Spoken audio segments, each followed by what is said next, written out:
আমাদের বাঙালিদের তো জানোই, প্রথম পাতেই ডালের সাথে একটু ভাজাভুজি না হলেই নয়। তাই ভাবলাম তোমাদের সাথে আজকে বেগুন দিয়ে একটু অন্যরকম একটা রেসিপি ট্রাই করি।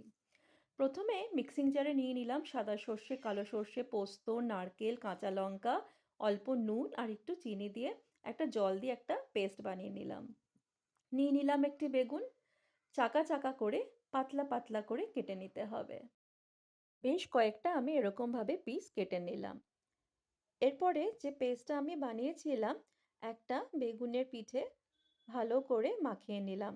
আর একটি বেগুনের স্লাইস নিয়ে তার উপরে স্যান্ডউইচের মতন চেপে দিলাম। এরপরে একটা ব্যাটার তৈরি করে নেব। নিয়ে নেব 2 চামচ বেসন, চালের গুঁড়ো, হলুদ গুঁড়ো, লাল লঙ্কার গুঁড়ো, কালো জিরে, অল্প নুন দিয়ে আর একটু জল দিয়ে ভালো করে একটা ব্যাটার বানিয়ে নেব। ব্যাস গরম গরম তেলে বেগুনটা বেসনে ভালো করে ডুবিয়ে ছাঁকা তেলে ভেজে নেব। তার উপরে একটু আমি পোস্তর গুঁড়ো দিয়ে দিয়েছি, যাতে খেতেও ভালো লাগে আর দেখতেও ভালো লাগে। ব্যাস তৈরি হয়ে গেল মুচমুচে আহ্লাদি বেগুন। কেমন লাগলো বন্ধুরা? আর এই গরম গরম ভাতে, গরম গরম ডালের সাথে পুরো জমে যাবে। তাহলে চলো, আজকের মতন এইটুকুনি, আবার দেখা হবে। টাটা।